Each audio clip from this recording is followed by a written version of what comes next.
बिस्मिल्लाहिर्रहमानिर्रहीम। My name is सजावल खान और आप देख रहे हैं खान एकेडमी ऑफ बायोलॉजी।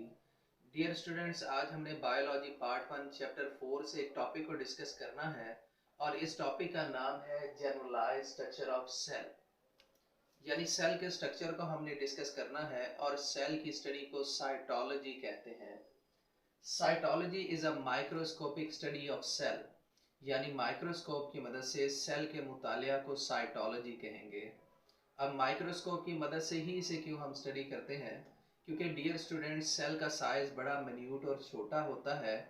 ये माइक्रोन की फॉर्म के अंदर होता है और इतने छोटे स्ट्रक्चर को हम आम आंख से विजुअलाइज नहीं कर सकते। उसके बाद नेक्स्ट हमने टर्मिनोलॉजी पढ़नी है, सेल फ्रैक्शनेशन। फ्रैक्शनेशन का मतलब होता है छोटे छोटे टुकड़ों के अंदर तकसीम करना, छोटे छोटे पार्ट्स के अंदर तकसीम करना। सेल फ्रैक्शनेशन से मुराद है हम सेल को छोटे छोटे कंपोनेंट्स के अंदर तकसीम करेंगे। ये एक ऐसा प्रोसेस है जिसमें हम सेल को तोड़ेंगे, तोड़ने के बाद इसके मुख्तलिफ कंपोनेंट्स को उनके साइज और वेट की बुनियाद के ऊपर हम सेपरेट करेंगे। So the process of separation of components of the cell on the basis of size and weight, this is called cell fractionation. इसके कुछ स्टेप्स हैं जिनकी मदद से हम सेल को फ्रैक्शनेट यानी पार्ट्स के अंदर डिवाइड करेंगे। इनमें से फर्स्ट स्टेप को हम कहते हैं होमोजेनाइजेशन। तो फर्स्ट डियर स्टूडेंट्स हम लिखेंगे होमोजेनाइजेशन और डिसरप्शन। अब होमोजेनाइजेशन और डिसरप्शन के अंदर क्या होता है, हम किसी भी एक्सपेरिमेंटल ऑर्गेनिज्म के टिश्यू ले सकते हैं। हम फिश के टिश्यू ले सकते हैं, हम एम्फीबियन, रेप्टाइल, बर्ड के टिश्यू ले सकते हैं। इन टिश्यूज को लेने के बाद हमने इन्हें डिसरप्ट करना है, इन्हें तोड़ना है, इन्हें पीसना है और तोड़ने के बाद इन्हें आपस में इस तरह मिक्स करना है कि इनका होमोजेनाइज्ड मिक्सचर बन जाए।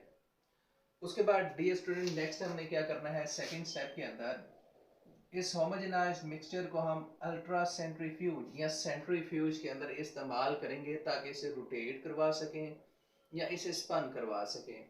तो सेकंड स्टेप के अंदर हम लिखेंगे सेंट्रीफ्यूगेशन। सेंट्रीफ्यूगेशन के अंदर एक मशीन इस्तेमाल होती है जिसे हम सेंट्रीफ्यूज कहते हैं। ये राउंड पर मिनट के हिसाब से रोटेट करती है। इसमें हम एक क्यूबिट के अंदर सैंपल लेते हैं। सैंपल लेने के बाद हम इस सैंपल को सेंट्रीफ्यूज के अंदर डाल देते हैं और इसका टाइम हम राउंड पर मिनट के हिसाब से सेट कर देते हैं कि इतने टाइम के अंदर हमें इस सेंट्रीफ्यूज के इतने राउंड चाहिए। तो डियर स्टूडेंट्स क्या होता है, वो मशीन तेज़ी से स्पन करती है और स्पन करने के बाद इन टिश्यूज को डिसरप्ट कर देती है, तोड़ देती है और तोड़ने के बाद इसके ऑर्गेनेलीज को इनकी डेंसिटी के मुताबिक, इनके साइज के मुताबिक डिफरेंट लेयर्स के अंदर सेपरेट करना शुरू कर देती है। तो ये हमारे पास टेक्निक कहलाती है सेंट्रीफ्यूगेशन। अगर हमने सेल को मज़ीद डिटेल के साथ स्टडी करना है, इसके कंपोनेंट को मज़ीद डिटेल के साथ स्टडी करना है, तो इसके लिए हम टेक्निक इस्तेमाल करते हैं जिसे हम कहते हैं अल्ट्रा सेंट्रीफ्यूगेशन। तो 2 स्टेप्स के अंदर ये प्रोसीजर परफॉर्म करता है। फर्स्ट होमोजेनाइजेशन और डिसरप्शन, उसके बाद सेंट्रीफ्यूगेशन। अगर कंपोनेंट्स को मज़ीद डिटेल से हमने स्टडी करना है तो फिर इसके लिए अल्ट्रा सेंट्रीफ्यूगेशन। किसी भी सेल के अंदर 3 कंपोनेंट्स डियर स्टूडेंट्स लाजमी पाए जाते हैं। इनमें सबसे पहला कंपोनेंट हमारे पास फर्स्ट हम लिखेंगे प्लाज्मा मेम्ब्रेन। उसके बाद सेकंड कंपोनेंट हमारे पास हर सेल के अंदर मौजूद होता है साइटोप्लाज्म। उसके बाद थर्ड कंपोनेंट जो हर सेल के अंदर मौजूद होता है यूकैरियोटिक सेल के अंदर, इसे हम न्यूक्लियस कहते हैं। अगर डायग्रामेटिकली देखें तो हमारे पास सेल का जनरलाइज्ड स्ट्रक्चर डियर स्टूडेंट इस फॉर्म के अंदर होता है। इनमें से ये जो सबसे बाहर वाली मेम्ब्रेन या बाउंड्री हमने जो ड्रॉ की है, इस मेम्ब्रेन को कहते हैं plasma membrane. PM mean plasma membrane. उसके बाद यहाँ पर इसका कंट्रोल सेंटर होता है सेंटर के अंदर, और इस कंट्रोल सेंटर को हम कहते हैं न्यूक्लियस। उसके बाद प्लाज्मा मेम्ब्रेन और न्यूक्लियस के दरमियान यहाँ पर लिक्विड मटेरियल होता है, इसे हम कहते हैं साइटोप्लाज्म। तो ये तीन कंपोनेंट्स हर यूकैरियोटिक सेल के अंदर लाजमी पाए जाते हैं। उसके बाद अगर एनिमल सेल की बात करें तो ये हमारे पास एनिमल सेल का डियर स्टूडेंट स्ट्रक्चर दिखाया गया है, और इसके क्रॉस सेक्शन के अंदर कई ऑर्गेनेलीज हमें साइटोप्लाज्म के अंदर फ्लॉट करते हुए नजर आ रहे हैं।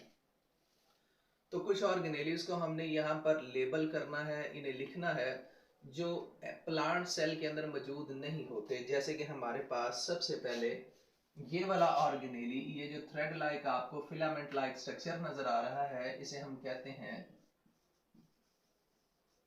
फ्लैजेला।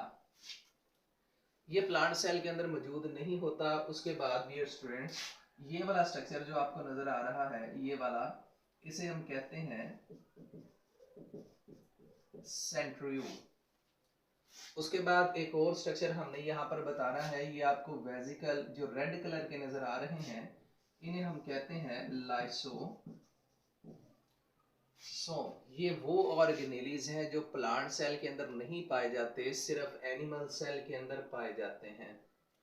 उसके बाद नेक्स्ट हमने डिस्कस करना है यहाँ पर प्लांट सेल,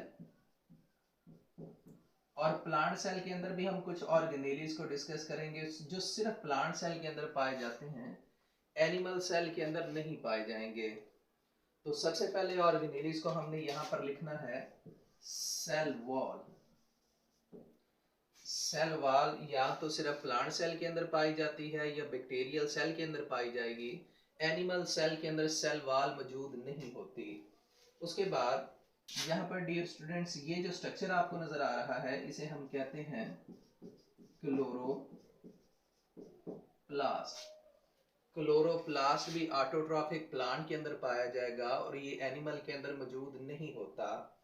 उसके बाद लार्ज सेंट्रल वैक्यूल, और ये वैक्यूल भी सिर्फ प्लांट के अंदर मौजूद होता है, एनिमल के अंदर मौजूद नहीं होता। अब प्लांट के सेल के सेंटर के अंदर न्यूक्लियस क्यों पाया जाता है? क्योंकि हम सब जानते हैं प्लांट मोटाइल नहीं होते। ये अपनी नीड को पूरा करने के लिए, अपने रिसोर्सेज को हासिल करने के लिए एक जगह से दूसरी जगह मूव नहीं कर सकते। तो इसलिए अल्लाह ताला इनकी बॉडी के अंदर, इनके सेल के अंदर स्टोरेज के लिए एक बड़ा सा वैक्यूल बना देता है, ताकि अपनी नीड के मुताबिक, अपनी रिक्वायरमेंट के मुताबिक अपने मटेरियल को, न्यूट्रिएंट्स को ये इस वैक्यूल के अंदर स्टोर कर सके। उसके बाद हमने देखना है difference between prokaryotic and eukaryotic cell. अगर इसके लफ्ज के ऊपर हम गौर करें तो इस लफ्ज के दो पार्ट्स हैं, जिनमें सबसे पहले प्रो, उसके बाद सेकंड कैरियन। प्रो का मतलब होता है बिफोर, और कैरियोटिक निकला है कैरियन से,